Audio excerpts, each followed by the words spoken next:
ألوف الكمالوف صفي الله برهام لأنت الإسن من كل ما هو بلغ برهام إياس إبان بيرادا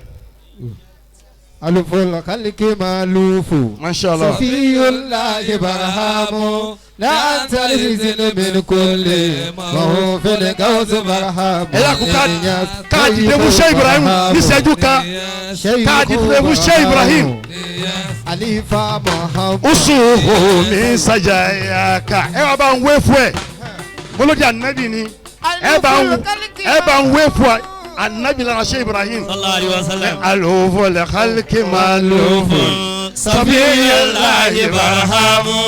lahantali yasunu min kulli mahubul gawsu barhamu yes shakurul khalisul hama yawala akwal barhamu yunayru le jambala faza galizul qalbi barhamu yes usuhu Allah خشوع من سجاياك قياس الخلق برهام إله الخلق يا توقع زمام الكون برهام لقد أتيت لقد أوتيت كن فيكون بفضل الله برهام حبيب الألكبا ومولوج لكل برهام أمامي وفاك جوني الله رميت كل جدواك سوى سانيك برهام جميل الجلب لكسر لمن وفاك برهام الله إمام الخول يا كلا بعز الوقت برهام بروز الأرك واتاكد والإرفان برهام إنياس الله رميت لك شغل ديني لحال لك شغل برهام أقصد لوب من لوب لحال لوب برهام إنياس الله محوت الكون بالناس تسير الله برهام أشار الشر لشر لحال شر برهام إياس بابا برهام إنياس يوسوس إنياس أجلسوا أنا قاعد أقول يا بلابا أعوذ بالله من الشيطان الرجيم بسم الله الرحمن الرحيم الحمد لله رب العالمين الرحمن الرحيم مالك يوم الدين إياك نعبد وإياك نستعين اهدنا الصراط المستقيم صراط الذين أنعمت عليهم غير المغضوب عليهم ولا الضالين آمين آمين يا الله اللهم صل على سيدنا محمد الفاتح لما أغلق آمين والخاتم لمن سبق آمين ناصر العاقب العاق والغادي إلى صراطك المستقيم وعلى آله أكن قدره ومقداره صلى الله عليه وسلم اللهم زر لنا جميع ما ألكت وانظرنا على جميع ما ألكت وأعوذ بك من شر كل ما ألكت ومن شر كل عاشد وماكر كل مكير وداوة كل عدو وقصي كل قصي بعبدك واسمه وبلاد ومصلة عندك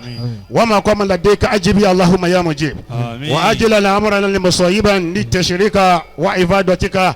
وولادك وتوكلنا عليك ومعولنا إليك واضطررنا إليك فقد مددنا إليك يا ذا الطلب والمسألة والمسكنة يا مجيب الدعاء المدتر صلي على محمد وعلى آله أكن قدره ومقدار العظيم أسيادية مني إليك يا رسول الله كل ما صلى الله عليه وسلم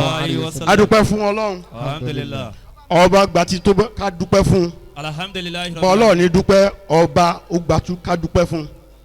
ó wá fún wa ní muhammadu sallallahu alayhi wa sallam ó fi ọkọ̀ anabi lọ́gá gbogbo àwọn anabi ọlọ́run bàbá amadibo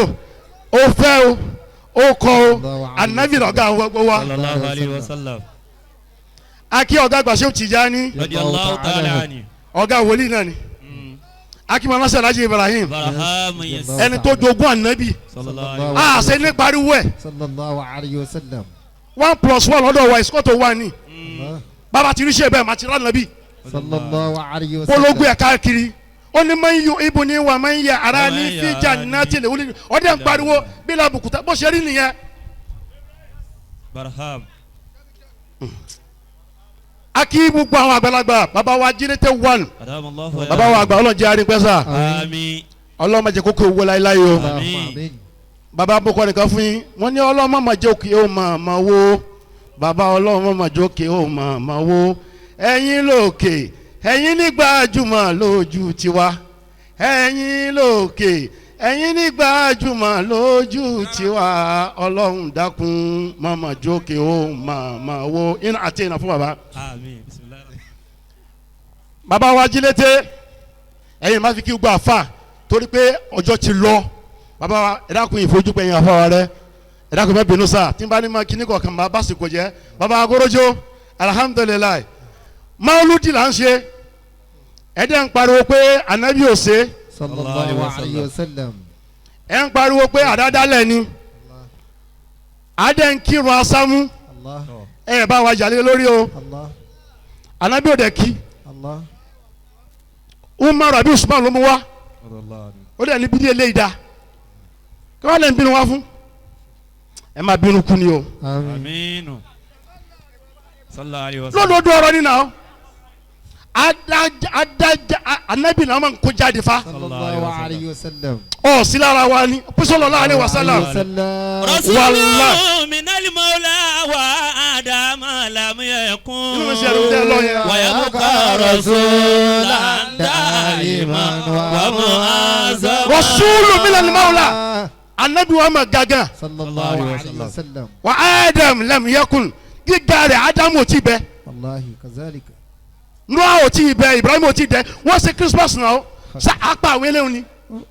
wọ́n cherish anabi wọn sallallahu ẹ̀yin bú anabi yín ni anabi muhammadu. Sallallahu alayhi wa sallam. wọ́n dẹ̀ bẹ̀rẹ̀ wọn anabi wọn kí ló ń gbàwẹ̀ Monday wọ́n ní lizikiri Maulidi wọ́n fi rántí ọjọ́ bíi mi báwo kò tí wá ṣe gbogbo àwọn sábẹ́ tí wọ́n là pátápátá báwo wọ́n ṣe là gbogbo àwọn sábẹ́ sẹ́rù wọn rí kíni sáwẹ̀ ni wọ́n rí gbà ni síyájú wọn fẹ́ràn anabi Muhammad ni Sallallahu alayhi wa sallam. Abubakar ó bá anabi ṣe ìrìn àjò tí kò àwọn pé wọ́n sàwáwò alayhi anzartahu am lam tuzihu la yuminu lọ́dọ̀ gbẹ̀mùrẹ́gẹ́dẹ́ pé a pa anabi ni a pa anabi Muhammad Abubakar wọ́n bá anabi Muhammad wọ́n á pa wá lóòótọ́ o Baba Jílété ó ní wọ́n á pa wá lóòótọ́ o ẹ jẹ́ ká kú nílùú yìí sallallahu alayhi wa sallam. anabi náà dábàá kẹ Ọlọ́run ní kí n kú lẹ̀ àmọ́ wọ́n ti sọ̀rọ̀ àǹdí wa hali wa dìde ẹ wò fẹ́ anabi Muhammad hali ìrẹ Muhammad jẹ́ kí mi wọṣọ ẹ jẹ́ kí n disguise bí wà anabi jẹ́ n sunbi tó sùn sí jẹ́ n sunbi tó sùn sí ìwọ jáde jẹ́ kí wọ́n pa anabi wọ́n pa ẹ jẹ́ kí mi okú kú wọn máa yé Allah wọ́n di mùrí yé kó ní ká fáwọn okú ṣe Ali wa kú ṣe Abubakar kú sallallahu alayhi wa sallam ṣe èyí mọ́lìdì wọ́n tó yín lẹ́hìn wọn bẹ́ẹ̀ ká nàbí okú sallallahu alayhi wa sallam tó o bá pẹ́ tálẹ̀ bá ti kú Islam kú wallahi. imani kú insani kú àwọn agbọ́njọ́ bala bá kú jọ́nà ọlọ́run Islam ò ní dàgbàdé bí tàbí dàgbàdé yìí wọ́n celebrate anabi lójú ayé ẹ̀ sallallahu alayhi wa sallam. abẹ́ni tó kọ́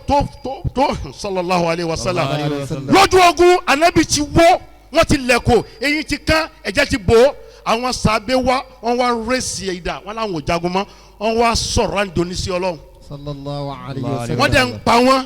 wọ́n dẹ̀ ń fara di wọ́n dẹ̀ ń pa wọ́n wọ́n dẹ̀ ń fara di wọ́n dẹ̀ ń pa wọ́n wọ́n dẹ̀ ń fara di táwọn bí kótó tají mùsùlùmí ti kú lójú ogun ànábì wọn bèèrè lọ́wọ́ ọlọ́run pé ọlọ́run fún mi láwọn ọmọ ogun 3,000 ló bèèrè lọ́wọ́ ọlọ́run ọlọ́run tó bá ṣe sùúrù dáadáa máa fún 5,000 wọ́n celebrate àbẹ̀ wọ́n celebrate àbẹ̀ Muhammad sàlájì bẹ́ẹ̀ wọ́n ní